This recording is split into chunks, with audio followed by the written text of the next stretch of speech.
All right, welcome in. It is Wednesday. Happy New Year, everybody. The last show of 2025.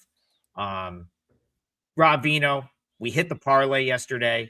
A great call by you on the under in Air Force, Wyoming. That was never close. Easy under. And Seattle ended up pulling away for me to hit the parlay leg. Unfortunately, despite having a great number on UMass, my 5%er fell short. But you know what? We'll could continue to plug along. It's a long season, and we flip the calendar to 2026 tomorrow, but still one more day in 2025 to try to add some units to the 2025 ledger. And looking forward to breaking down the games with you today. How's your week going so far? It was really good in college basketball yesterday because besides the Wyoming Air Force total under, we also hit the Louisville team total over last night against Cal. Louisville gets to 90. Number was 83.5. Looked a little soft. Turned out to be so. College basketball has been really good this month, Adam. In excess of 64% wins in college hoops since December 1. So the month has provided, I think, about 25 units. Been very, very good. So we hope to keep that rolling here today with, again, what's an excessively large card with a whole bunch of early games on New Year's Eve as these kids look to get to the local gin mill by the time, by the time New Year's hits. Well, yeah, that. And of course, Rob, we've got to cater to college football. I'm sure some of that has to do with the college football playoff resuming tonight and sort of getting the most of the stage. There's actually a pretty good game. I'm sure we'll probably get to it at some point that's in that sort of primetime spot. But I'm going to start early. So we were kind of joking off air. I don't know if this is the feature game for everyone today, but it's certainly the feature game for me, or for a lot of people that follow the ACC, that live in Central New York, maybe that live in South Carolina. Rob, I got to point something out. So Clemson Syracuse has become this, like, it's not a rivalry, but I feel like Syracuse treats it like a rivalry. I don't know if it's because Joe Girard left and went to Clemson. Every year, Clemson seems to be the biggest football game on the schedule. These two teams are not rivals, but I will say that Cuse cares about this game. Like, it's a bigger game than it should be for Syracuse, like, just for whatever reason. Clemson comes to the Dome today, 2 p.m. national TV, which is why I wanted to, kind of put this in the top spot here. It is, I can't understate, this is such a massive game for Syracuse.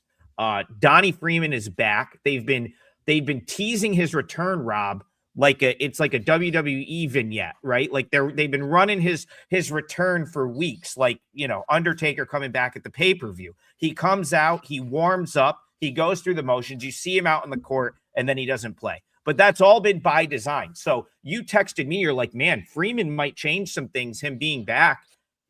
Rob, I think he could have come back 2 weeks ago, but I don't think there was any reason to play him against Stonehill. Maybe should have played him against Hofstra. That was a bad result for Syracuse, but we talked about it yesterday. All is forgiven for teams like Cuse if you can come out and do it in conference play. I'll let you kick this one off. Does Syracuse get it done in their ACC opener? Well, it's an interesting matchup. And the time, obviously, Adam, these teams do play a whole bunch of day games during their seasons. But when it's a Wednesday afternoon at 2:00, something just feels a little bit different about it. They've been through preseason tournaments and whatnot where time schedules are odd. So I don't know that right off the bat is going to have any effect on any of these games that are played today, with a whole bulk of them being played early. That being said, the one thing that sticks out here drastically like a sore thumb from a totals perspective is the amount of unders being racked up by these two teams. Syracuse team total 1-7 to the under over the course of their last 8 games. You can attribute a lot of that to Freeman's absence, I'm sure. The point spread record just 1-4 over the course of their last 5. But like you mentioned, everything changes here. Conference season, best player back in the lineup. The one thing I worry about with situations like this, and we talk about it a lot in the NBA, on the NBA show with colleague and friend of ours, Ski Profit, that when you take a key player and you get used to playing without them for 9 games, things do change, and then the team starts to become cohesive without said player. And then they return. And initially, upon return, things don't always go smoothly. It's a kind of a reintegration process into the lineup. So while Freeman's return is a huge boost, you just don't know how it's going to go very first game out, especially first half. If there's something that's going to go wrong for Syracuse, if there's going to be some miscommunication, et cetera, to me, it would be first half, get into the locker room, everybody settled again, come back second half. To that extent, I think Clemson first half could be a pretty good play here. Cuse is going to be a fired up crowd. Obviously, the atmosphere. Again, we talk a lot about venue proof. These ACC teams walk into these venues all the time. Not that huge of a deal. Especially Brownell's had this team for quite some time. He's a pretty settling coach. So to me, I would look 2 ways here. I'd probably look toward the under in this contest. I think both teams very good defensively in my mind. And we've talked about Syracuse's ability to protect at the rim before. So I think that's good for both sides here.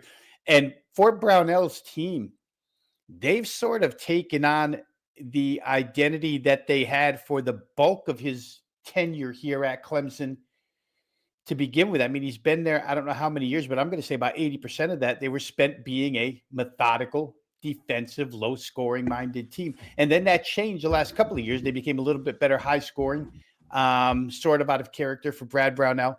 But I think they're back to that type of team. You do have some conference fight for an opener here, which to me usually breeds more defense, more tenaciousness on that end of the floor. So I would probably look that way as a full game under. You're staring at 142 and a half. I would caution by saying this. If you like under, I'd sit and wait. Because the more the minutes go by this morning, the more the hours go by this morning up until game time, more people are going to come in with over because Donnie Freeman's playing. That's what's going to boost this total up, and you get a better number, probably closer to tip-off than you do at this point. But I would think it's probably a lower scoring game. Low 70s wins it, and you could stick under 142 and a half. And I think Clemson first half might be a look. I just don't trust. I've seen it too many times. Your star player comes back, and the cohesiveness is sort of out of kilter at the beginning of the return, but maybe second half Syracuse, you can get a good number on that if you're an end game guy. Well, Rob, I do agree with that point from a general standpoint, but I think in Syracuse's case, you would have had to have a cohesive offense to begin with, right? So it's like they're not losing any offensive cohesiveness because this isn't a cohesive offense to begin with. Actually, like if Freeman is 100%. And he's not on any sort of minutes restriction, and he's allowed to play his normal game. His inclusion is a massive boost for Syracuse because you are probably right about this total and the way that this game is going to go. It is like Syracuse; they're all about defense this year. They want to slow the game down. This is not the Judah Mintz Syracuse team that wants to get up and down the floor and run. They'd rather operate in the half court and play like a slower, more methodical game.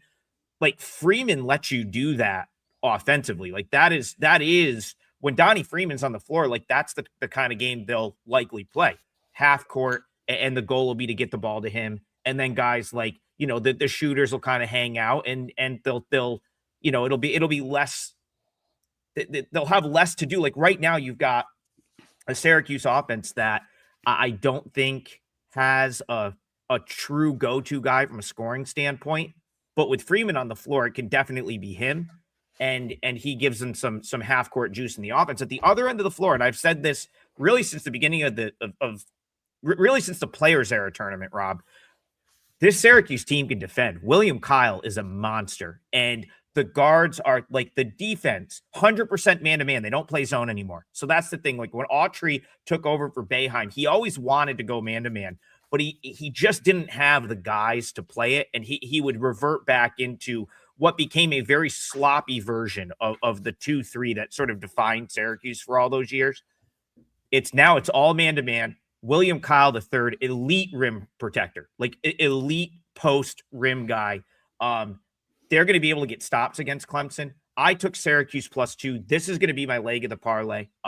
Earlier this morning, you could have got 2.5 at FanDuel. I think Cuse is going to go off a favorite here. I think they actually are flipping to favorite right now. So I've got Syracuse +2. For the parlay, we're going to go Syracuse money line. We'll just call it. It's minus 115. It looks like is going to be good for the parlay. This game is so massive for Syracuse. Like Red Autry's going to get run out of town. He might not get back to his car if they lose this game. The fan base here has had enough. There's literally countdowns on Syracuse Twitter to him being fired, which would coincide with the end of the season. It's NCAA tournament or bust. And I just think you had the win over Tennessee, but to follow it up with the loss to Hofstra, puts you back to square one. Syracuse has to come out and have a good start to conference play. They lost. So the game I referenced, I was at this game 2 years ago. It was, of course, Joe Girard coming back to the Dome. Autry in a close game decided to foul Girard. 7 straight possessions, let him close the game out on the line.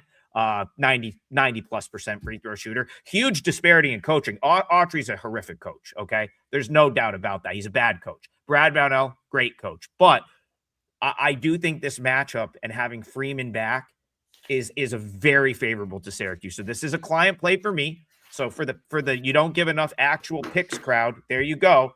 Client play Syracuse +2. Parlay leg is going to be Syracuse on the money line. All right, we're off to a hot start here. We've already got a client play given out. First leg of the parlay locked in. And I think it's going to be a big one today. National TV, ESPN2, 2 p.m. Let's go to the chat here, and let's see. There's a lot of we'll get to there's a lot of big games. We'll get to some of the smaller ones. I gotta give my guy Sean. I don't know if he's watching right now, but he tweeted at me a minute ago, and he is a big Dayton fan. And I misread his tweet. He actually said, "Trig, we need more Dayton gear out of you on the show." I actually have a great Dayton hoodie. Problem is they haven't given me much reason to wear it this season. I am a little down on Dayton being like a power in the A10. I'm a little down on the A10, right? Like you've got VCU in a transition year. Loyola Chicago has just been horrific. Absolutely has had one of the worst non-conferences in recent memory for a team that was actually projected to be pretty good. But the A10 starts today. Dayton is laying a big number to Fordham at the UD Arena, one of my favorite places that I've been to watch a game to this point.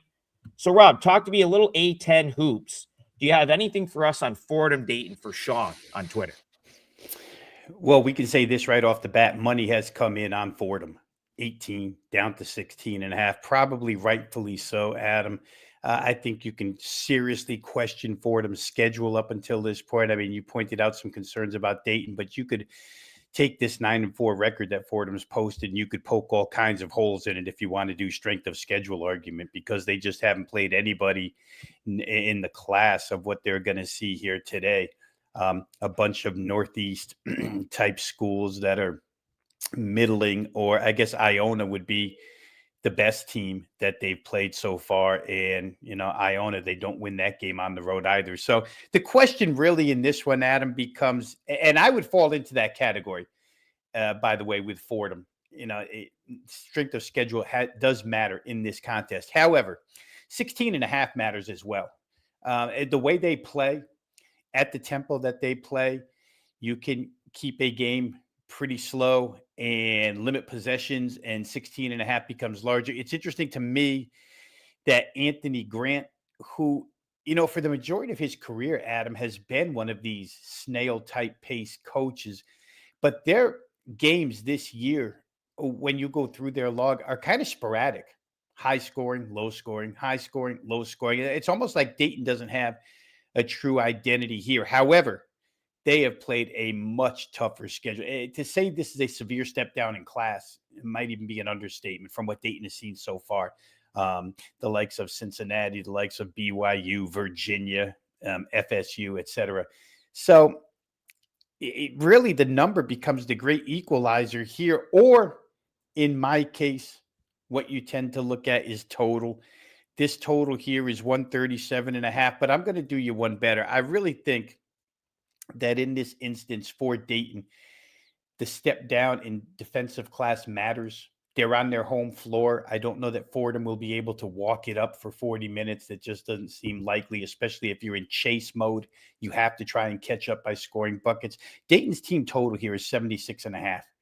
To me, seems a tick low. If to see them get to 78, 79 here, I don't think would be that much of a stretch of the imagination. So if I were to play just for your buddy who wants to know a little bit about what I feel on this Dayton game and what you feel, I think Dayton team total is probably the way I would look in that game, up and over 76.5. Yeah, I mean, I can't argue with that from a totals perspective.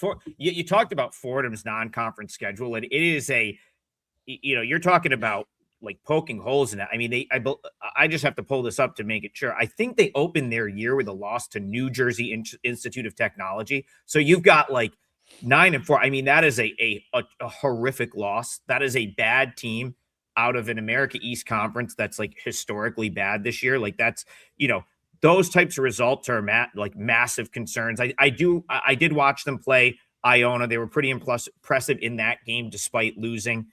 But like, I guess for me, this is Mike Magpio now at Fordham. So it's like so where my number is, I guess the point, let me backtrack a little bit.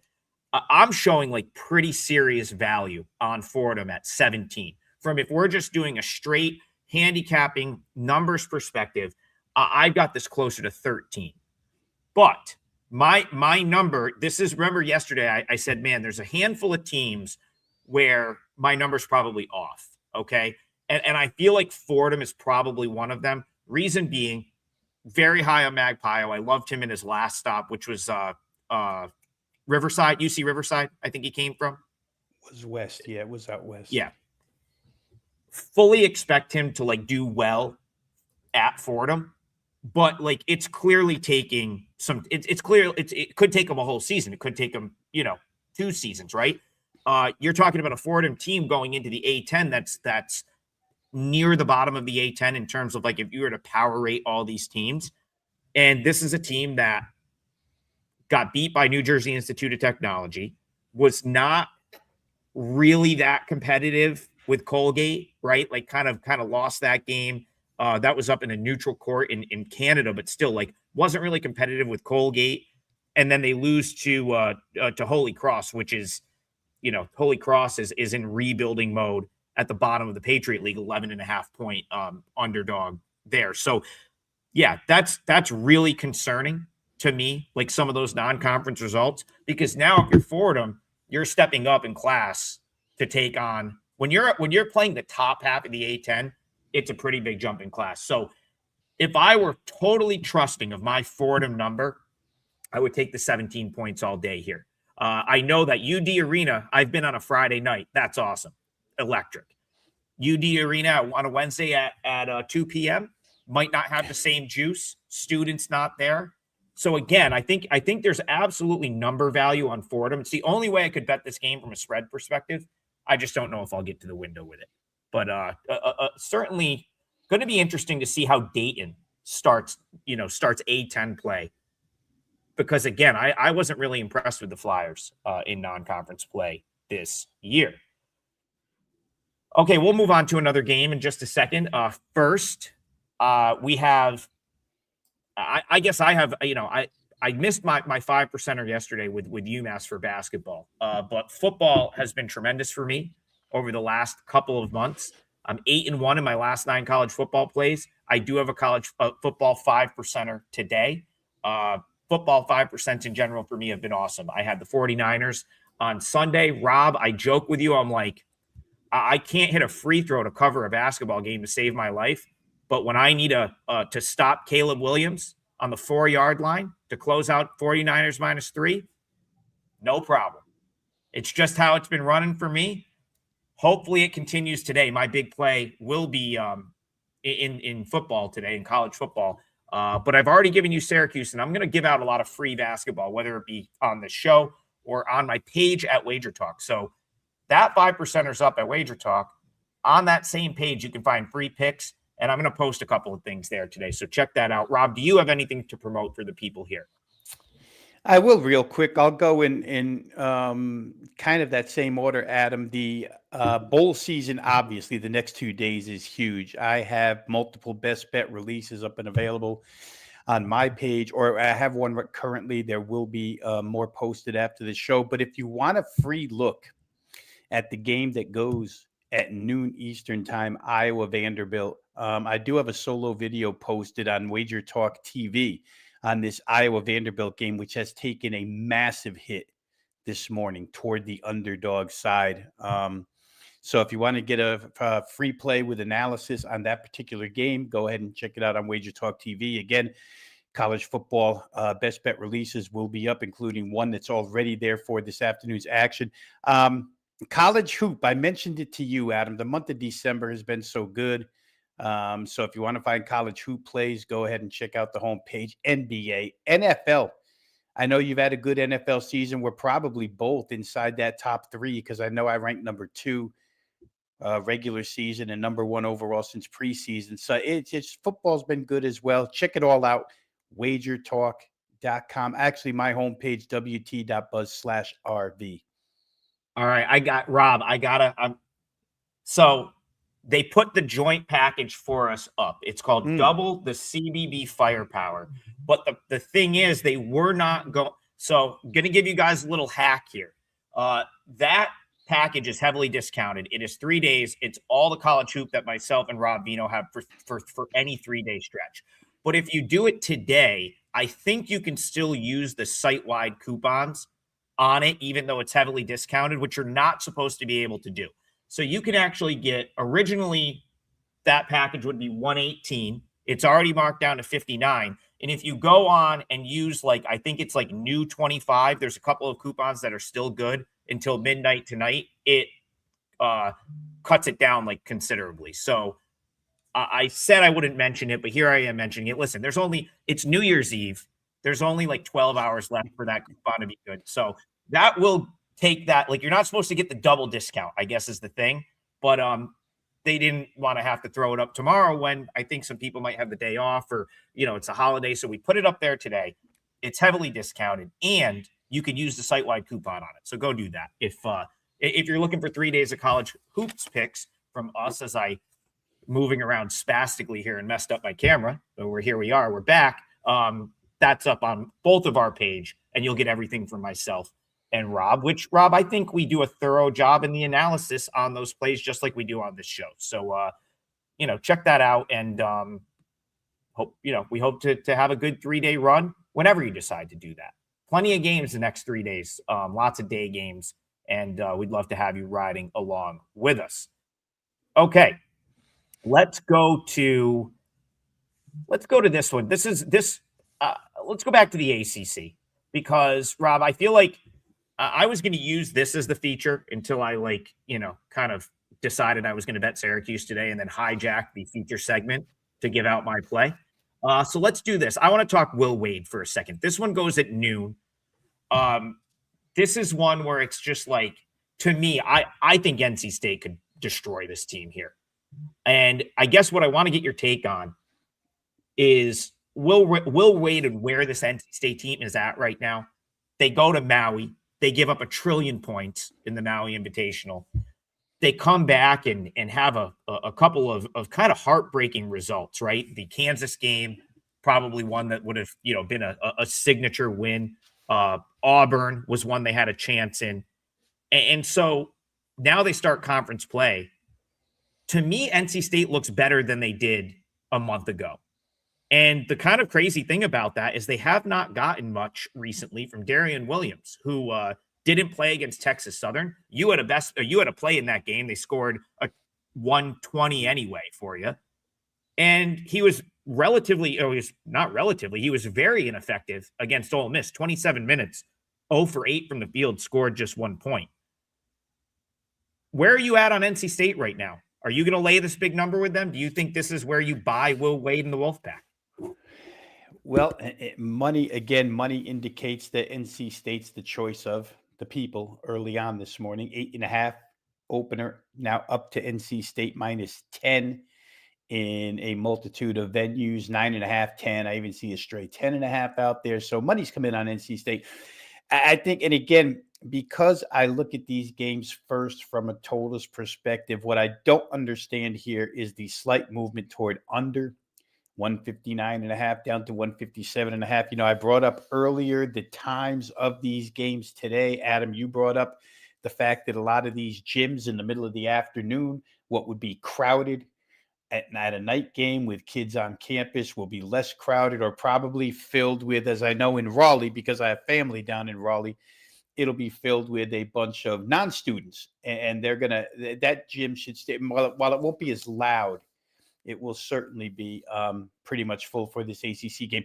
But I don't understand the move toward under here. I really don't. I think NC State, and listen, NC State could change from now till mid-February. We're going to see a lot of teams that we're talking about now, great offense, lousy defense, et cetera, that in mid-February we'll be saying the exact opposite because coaching will take effect at that point. But I don't think NC State's a good defensive team at this point in time. And the pace this game is going to be played at, Steve Forbes' team still goes up and down pretty quick.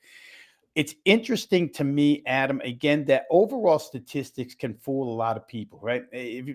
For instance, Wake Forest coming into this game, mid-50s in the nation in three-point defense allowed. But you almost have to go back and dissect every single team they've played. I mean, if you just go back one game, you'll find Vanderbilt made 16 of 32 against them. So how good are they really? They gave up 50% threes to Vandy, a team that can shoot them. Guess what? NC State can shoot them. So I don't know that I take a lot of credence with their three-point defense. I don't know that I put a lot of credence into any facet of NC State's defense. I think they both want to get up and down. I think they both want to play high octane. I don't know that either side defends. I think both sides foul a lot. We'll see some free throws here. Again, 6 weeks from now, if this was a conference game where teams were jockeying for conference tournament seedings, I might speak differently about it. But here, I think 157.5 is too low. Hasn't made the client card. Could make what I would call my personal, when I start opening up apps a little later and making plays, maybe I make a play toward over here. But I just see this as a high-scoring game. To ask these sides to get somewhere in the vicinity, NC State's going to find mid-80s, I would almost guarantee. Wake Forest will likely chase them in this game. Wake Forest is off a really bad offensive performance against Vanderbilt. Little bounce back there. I see this one going over the total. Yeah, another thing Syracuse fans are just beside themselves about is the fact that Autry pretty much ran Kadir Copeland out of town, when he took over for Boeheim, and he's just been awesome. Goes to McNeese State, Wade brings him with him to NC State, and he's kind of quietly been one of their best players this year. I'll go back to the beginning of the season and just kind of double, I feel triple down at this point on something that I've talked about at the beginning of the season. I'm really high on NC State still. I don't think we've seen NC State play even close to their best ball. I think the defense has been a concern, and it probably still will be, Rob. I'm not arguing with an over at all here. I still think there's some concerns on the defensive end, and the teams, I thought they defended pretty well in that Kansas game. Held Kansas under 80. I know Kansas didn't have their full complement of players, but held Ole Miss to 62. They're definitely making strides in that department. If you go back to again and Maui, it's how much can you even fault them for giving up 102 to Texas in Maui when every three went in? They think they hit 16 threes in that game. I still think NC State's underrated. If they get listen, if this team gets what they're supposed to get out of Darian Williams, who's supposed to be their best player, is their best player, right? Like leads the team in scoring 14.8 points per game. NC State's really good. Like 9.5, which is where this opened, was short based on my number. I think I'd still lay 10. I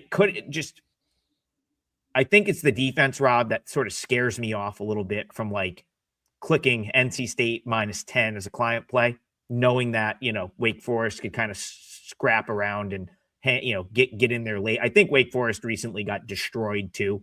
I think Vandy. Yeah. I don't know. And Wade is I've been to noon games at Lenovo Center, or it used to be PNC Arena. Right. You're right. It's the same crowd. This is not on campus. This is just in Raleigh. You'll get like the same crowd that you would normally get for this game.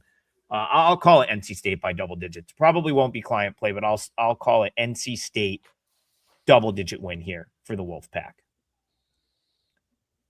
Okay, let's go to a different. We've talked some ACC. Let's get down to. Let's go to that sort of primetime game that I forget what network it is, but one of the networks is going to put it up against college football tonight. And that's over in the Big East. Yesterday we talked about how, this is not a great year for the Big East. Outside of UConn, it is it's rough. And Marquette, man, again, they might need to cancel the season at this point, Rob. They might need to just hang it up. But couple Big East teams that still have a reasonably good outlook are going to play tonight. FS1, Fox is going to put it up against the football game, 8 p.m. It'll be the final game, Rob, of the 2025 calendar year in college basketball. This one's in our nation's capital, Washington, D.C. And, this was a game last year. I think St. John's at one point was up like 40-10 against Georgetown. From what I remember, it was not the best matchup for Georgetown last year. However, I think this Georgetown team has improved, and I'll kind of go back to what I've said on multiple occasions. It always feels like St. John's is laying a premium number. Rob, why does this team continue to lay premium numbers when they don't cover these big numbers? That's my question for you. Yeah, and I just think it's brand name, right? It's Rick Pitino. It's St. John's. It's St. John's going into the NCAA tournament a couple of rounds last year. It's St. John's being highly recognized last year as a really good team, and then the carryover that comes with it. And I think it's a combo plan, right? It's the I hate to use the word squares. I can't do that, but it's the public perception, I'll put it that way, of Georgetown still not being back, not recognized as being a better team this year. And there's a couple of results that would keep you in that camp if you were not a intense daily college basketball follower. I mean, if you're Georgetown at this point in time, what we've seen out of Xavier, which has been very up and down, as soon as we thought they were good, they weren't. You're at home and you lose to Xavier.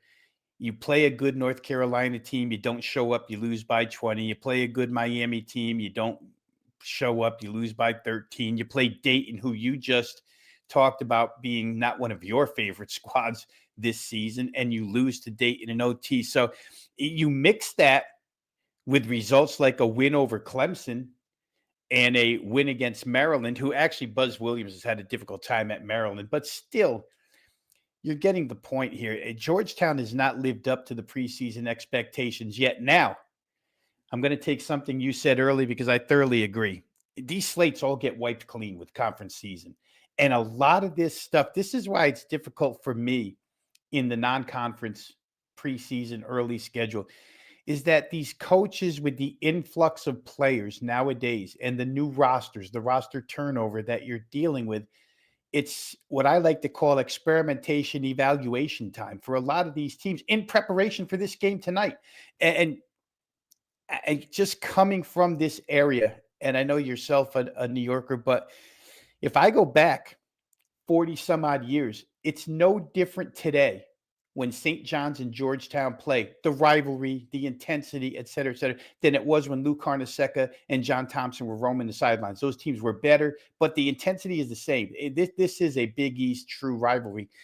I think you'll see that type of emotion, that type of intensity tonight. It would make me very, very leery of laying points with St. John's, who's still, Adam, for what it's worth. I know last year they were a worse shooting team, but they still haven't shown me that they're a above average shooting team yet. I know statistics say one thing, but when you watch with your eyes, you see what you see. And I don't know that they're, unless they're creating a lot of steals and easy points, I don't know that they're capable of huge separation against this particular team because they don't turn it over. I think Georgetown is number 1 in the country in turnover percentage committed. They just don't turn it over. So with no easy buckets for St. John's, or at least a minimal amount of easy buckets coming for St. John's, I would have to lean Georgetown in that game. Yeah, and I mean, we're a little reverse here. Usually, you're the one that comes in with a totals lean, and I'm like talking about the side here. I kind of find that the number is I've talked about St. John's having slightly inflated numbers this year, but like my math here comes out, I'm pretty much right at 9.5 where this opened. That being said, the game I was referencing last year, there was a point where like Georgetown, it was very late in the first half, and they only had 11 points against the St. John's defense. That game, I think these teams may have played. I think they played twice last year. Yeah, everyone in the Big East should pretty much play twice, but I'm pretty sure that both. I don't remember the other meeting as much, but one of them, Georgetown straight up could not score. They were down by 30 points very quickly. And the point is, if Georgetown's going to be able to defend and get stops, like I'm pretty confident that Georgetown is not going to go off offensively against St. John's in the way that they defend. So for me, Rob, a rare kind of pretty strong total opinion. I would be shocked if this one gets over this total, kind of like the under here. Yeah, and I think, again, to that point, Adam, as I look and see that it's that the market went the other way, and I think we pushed back against the market with one a couple of days ago, 151 up to 155.5 now as we speak. And again, for St. John's, let's just take their side for a second. For them to score big, you've got to get into the 80s if you're going to cover this number or get this game over the total. For them to get into the 80s, there's got to be some easy points along the way. And I just don't know with Georgetown's ability to handle the basketball that there's going to be enough easy points to get their score high enough and Georgetown's high enough to get over. Somebody thinks it's an over game. I don't know that I would agree, but I do think 9 to Georgetown is probably a little excessive in this case. Yeah, I'd be have absolutely no idea why that would move in that direction, especially where it opened. Like, it's not like it was it was already a pretty high number. I would be I'm in very, very much disagreement with how the market is seeing that game. This feels like a low scoring, ugly Ed Cooley trying to do anything he can to just like make this a game that you want to turn off and go to the football game. Like that's what I think, the game plan will be for Georgetown. He wants an ugly game, low scoring. I think that's Georgetown's path to covering as well. I got to throw this comment up. Joe, you're right. Joe Barbino, probably the understatement of the chat right now. UConn, they're going to absolutely just run roughshod through the Big East this year. Like that's, Rob, it's going to be. What do you say? I think I make the line. UConn to not lose a Big East game. I think I'd have it like minus 150. I really think it's like that high. Like who is like who would they even be an underdog to? No one, probably. They got to be favored in every single game, right? And it's like we're at the point. And I'll segue here into this game, 5 p.m. on the Peacock app. So get your apps ready. You got to have 17 apps to make sure you can watch all your games. But like I'm looking through this schedule, and then you start to look at. So they win their Big East opener against DePaul. Butler was no problem, 19-point win. Again, we're a little bit of ways into the Big East schedule now, but like you look at like these are the types of games. Like if UConn is going to lose a game in the Big East, you have to think it's Friday night at St. John's at MSG, right? Like these are the types of games. But the problem is outside of like St. John's, I don't know, maybe Seton Hall could be tricky like for a road trip. Like are these teams like these are the types of games that typically could represent a slip up, right? The Xaviers, the Marquettes, the Providences, the Georgetowns, Nova. UConn's a 12-point road favorite here at Xavier. I mean, they very well might run the table in this conference this year. As far as this game is concerned, or we've talked about Patino. I am impressed with what he's done relative to what this team looked like the first couple weeks of the season. Rob, do they have enough juice to keep it within 12 with one of the best teams in the country here? My thought is no. And I'll tell you why, Adam. When they made the run a couple of years ago, and I think they played San Diego State for the national championship, I believe it was. But during that run, what UConn was great at was the game is close, and within 4 minutes, it's not close anymore.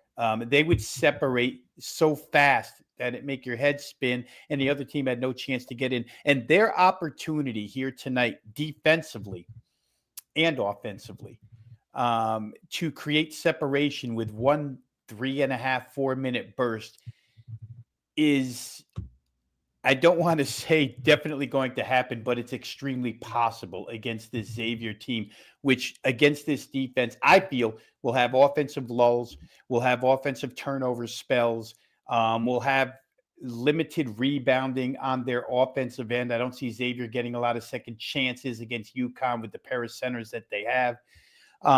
So for me, it's just a matter of time in this game. Is it going to happen first half? Is it going to happen second half? You're not going to out-coach Dan Hurley. Xavier's not going to out-athlete Connecticut. I think anything Xavier can do, Connecticut does better, maybe twofold, maybe threefold. And we've talked about the depth, Adam. This is the thing, because even if Connecticut gets into foul trouble, the guys coming off the bench, the replacements, it's like having 2 first-team units.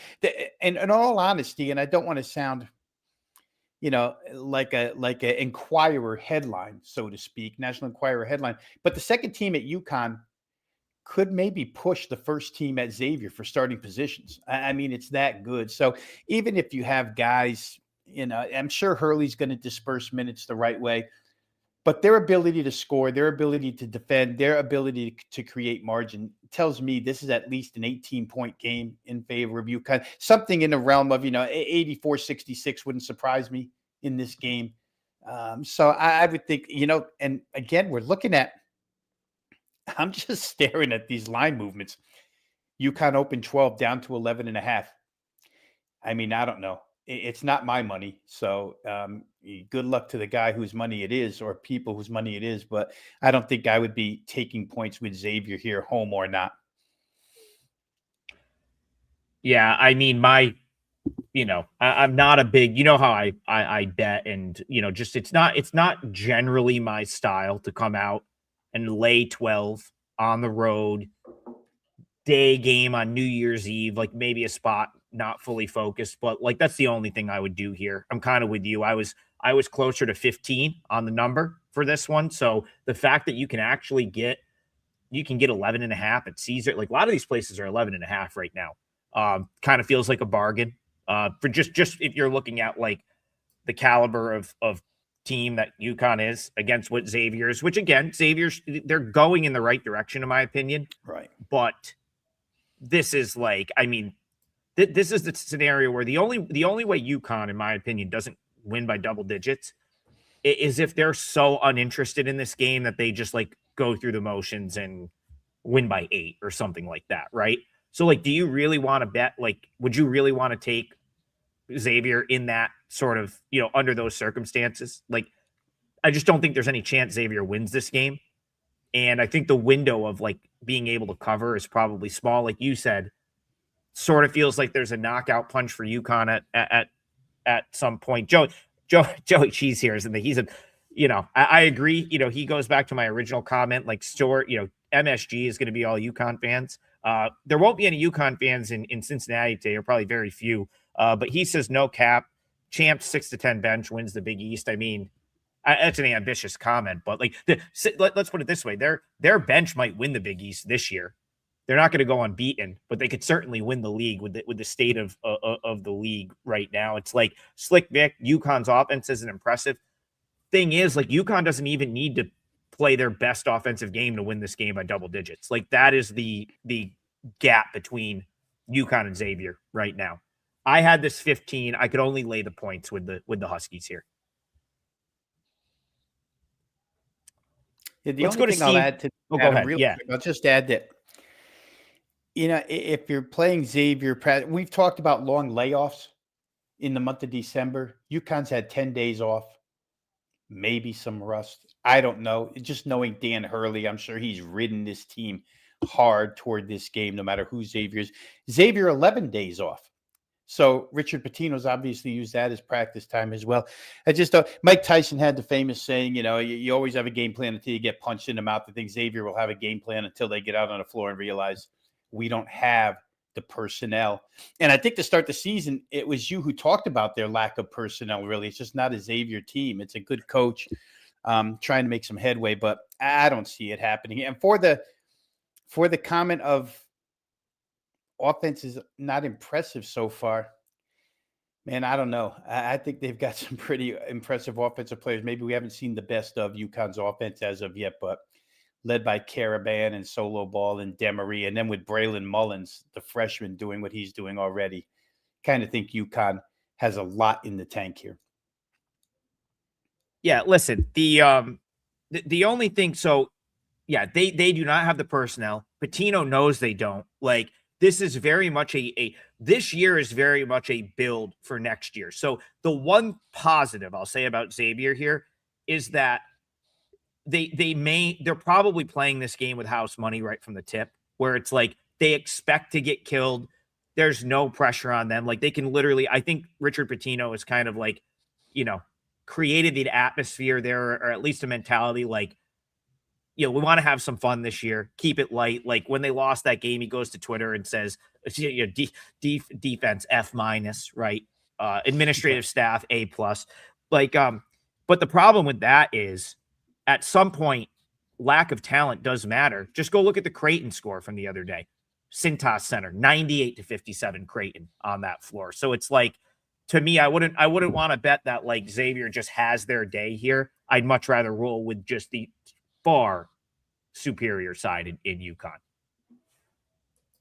All right, Rob, we've still got time. Here's what we're going to do. Since I've already locked my parlay leg in, I want to go to one more game. A couple people have asked about this one, and then we'll have plenty of time for you to have the floor for your parlay pick. Reason I want to bring this game up is there's some differing opinions on this one in the chat, and I had my own sort of tough time with this game, and it ultimately kept it off. I thought I was really going to like North Texas today. They were as high as 11.5 earlier. I don't love Penny Hardaway as a big favorite, and North Texas has always been a kind of a team that I've gravitated toward as an underdog, scrappy underdog. I feel like they typically play Memphis tough. But what ultimately kept me off, Rob, is Ross Hodge is now in West Virginia, right? This is a slightly different North Texas team.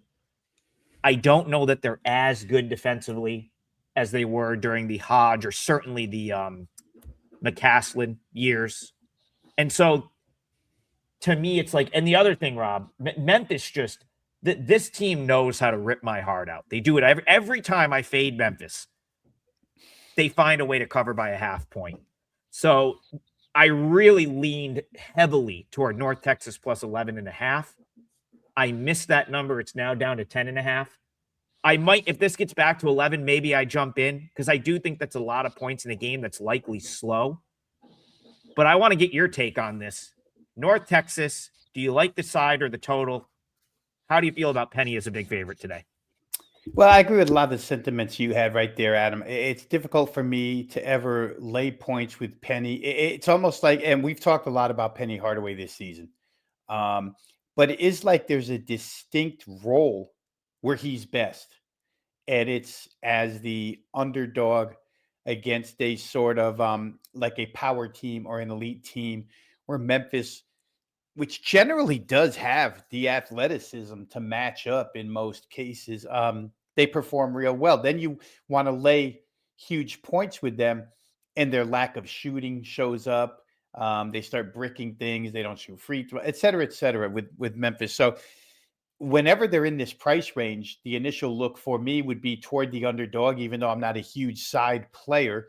And when you have a team like North Texas, and again, I think you spelled it out really well, that they're just not the same exact defensive minded team, but they're still in that mold, like slow, methodical, play D, limit possessions, etc. And for during Hardaway's tenure at Memphis, they seem to fall into those traps. And Memphis is another one of those teams where it's hard to get their fingerprint, so to speak, or their thumbprint or their identity, because when they need to play fast, they're capable of playing fast. When a team comes at them with slow, they don't handle it real well. If it were me and I were going to look and I were going to bet, I would look to the dog side here. And I think Memphis is always happy to win by 8 rather than 11, et cetera, on down the line. So for me, it would be that way. I don't think it'll be high scoring because, again, like I said earlier, Memphis generally falls into the trap of the slower team, whether it be on their home floor, whether it be on the road. They rebound it well. I would think that the underdog would be the side that I would look at. Again, didn't play. But I'll hold the floor here while I have it and just give you a second leg of the parlay so we can get that out of the way real quick. And I'll go to a favorite of ours where I think, man, oh man, I mean, these team totals, when I scan the board overnight and early morning, there seems to always be one that pops out to me as kind of low, even though the number itself might not sound low, but it seems low to me. And I'm going to go to Fran McCaffery and Penn, the Penn Quakers. It's on the extra board. They play NJIT today. It's my guy. That's my guy. And Fran's got the offense sparking a little bit. I mean, Penn's played better recently in an overall sense. But I'm just going to list here. I mean, NJIT, you talked about earlier, it's a bad basketball team, and they're susceptible to a really fast tempo, good shooting. In this case, Penn is a 3-point shooting team, much in the mold. Don't have Iowa's athletes, don't get me wrong, but he's building, kind of the same style that he built at Iowa. NJIT gave up 86 to Navy, 94 to Cincinnati, 104 to Louisville, 89 to High Point, 101 to Butler, and the kicker, 81 to Fairleigh Dickinson. For Penn to get to 83 here on their home floor against a team that they should find a ton of open looks against and probably knock those down, I don't see any reason why they can't get to 83 in this game. It seems to me that it's a game where I think a couple of times in my analysis of these team totals, I have said that it's a game where the coach wants to just stomp somebody. I think we did that with Will Wade that night, right? Will Wade was PO'd about his defense, and they came back and scored that 102 or 100 plus that night. I think McCaffrey just wants to step on somebody here, and he's never been one to let off the gas. If they're up by 20, he'd just as soon be up by 30. It's a team that won't slow down. So for me, team total here today, guys, NJIT, Penn. I'm taking Penn at home, team total over 82.5. Yeah, if you listen, the reason Fran McCaffrey is my guy, of course, is he provided Siena College, now Siena University, with the best years in the history of the program. He was Siena's head coach for 5 years, took us to 3 NCAA tournaments, beat teams like Vanderbilt, Ohio State, and I happened to be a student during that time. So it was just, I'm always going to be a Fran McCaffrey guy. You are 100% right that he does have that, he's going to want to blow someone out to, Penn, to their credit. So what I want to point out about this game is they've been without Ethan Roberts. Okay. Ethan Roberts is the best. He is like the hub of their offense. He is their best scorer by a mile. And without him, so, Rob, we've made this point where it's like the further removed you get from a guy being out, the less that it's, the less impactful it is. But without Ethan Roberts, Penn lost to Rutgers by 1 and lost to George Mason by 4, both road games. They were in both games. I really didn't think the offense looked that different, right? The Lafayette game where they barely won with the first game that he was out post, he's been out with a concussion, was the one where I thought the offense had a hard time getting going. But even though the last two games, they've only scored 70 and 79 points, that's on the road to a Big Ten team. And that is on the road at George Mason, who is very, very good. You want to talk about, we touched on the A-10 earlier. George Mason might be your A-10 champs this year. Like some of those other teams being a little bit down might open the door for George Mason to win that league this year. So 83-79, highly competitive game. Penn falls just short, and they were in that game every step of the way. I agree with you. They're at home here. They kind of need to, they've lost 4 of their last 5, but the losses, Hofstra, Nova, Rutgers, George Mason, like they're losing to teams that are a cut above them in terms of, like, we talk about weight class, right? Like Hofstra is sort of in their realm, but teams like Villanova, Rutgers, George Mason are all going to represent a step up for them. NJIT is a big step down. I mean, if you look at this Penn schedule this year, and I'm just looking at it quickly, this is probably the worst team they've played yet this year. This was the only team on their schedule that was an easier matchup than NJIT was D3 Rowan, which they scored 120 points, right? Like that's the only team that I think would be rated worse. Like if you look at KenPom ratings and power ratings, NJIT should be rated lower than any other team that Penn has played this year. I'm kind of with you. I think Penn might run them out, probably a 20-point win. So maybe you could lay it with Penn, but your team total, I think, is good. And you've been so hot with the team totals. Who am I to question a Rob Vino team total at this point? So yeah, I like that one. Yeah, I try to, you brought up a point that I should have, but when we get up against the clock, I try and kind of cut out half of the stuff that I want to say. But to your point about George Mason, to put into context what scoring 79 against George Mason is on the road in their building, that's one of the better defenses that, and not just, but one of the better mid-major defenses. Let's put it that way. When you put up 79 against them, you're actually doing something. And, you talked about step down in class, et cetera. Even Rutgers' strong defensive team just seems to make a lot of sense that Penn will get at least mid-80s here tonight.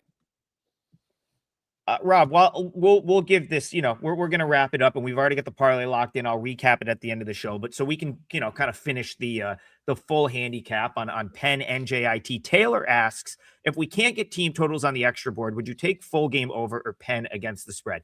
My answer is Penn against the spread, because I think that they're pissed, and I think, going back to what you said, I feel like Fran, and having met Fran a number of times personally and just kind of knowing how he is, like, I think he's going to be like, hey, like we need, this has got to be a 20-point. This has got to be like keep the foot on the gas type win. So I would lay the points if I couldn't get the team total. What about you? Would you rather have the game total or the spread if you can't get the team total? Well, game total means I have to trust NJIT to do their part. Yeah. And if I get 85 out of Penn, then I need 66 out of NJIT, which isn't out of the realm of possibility. But the question is, how much of a probability do you put in that happening? I would probably, and again, I didn't play it, but I'd probably be more comfortable on the Penn side laying it. And one last thing I'm going to add to this, Adam, is that their conference season starts next game. And these are all situational, right? They're going to play Princeton. But the question is always, do you throttle it down before conference season starts, or do you throttle it up so that your team goes into conference season on a high confident note?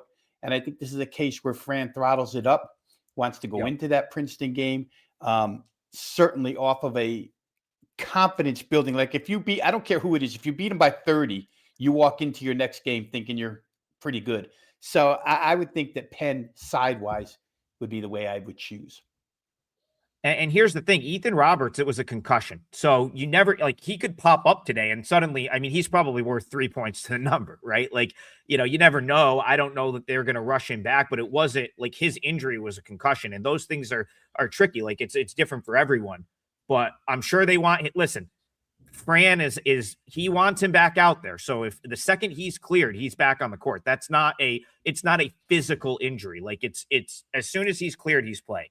So keep an eye on that as well. His status could only help Penn and could only help the over. And one more point, Tariq Francis, who was NJIT's best scorer last year, now at Rutgers, they didn't really replace the scoring, right? Like they've got guys that can be scrappy at times, but scoring is not probably what you want to trust NJIT to do. So I'm with you, Rob. I like that Penn team total. If you can't get Penn on the team total, look for some way to incorporate Penn spread because I think they just do what they want in this game. All right, we're at the top of the hour. Happy New Year, everyone. We'll see you guys next year, which is tomorrow morning at 10 a.m. for more full court press. 2-team parlay, Syracuse money line for me.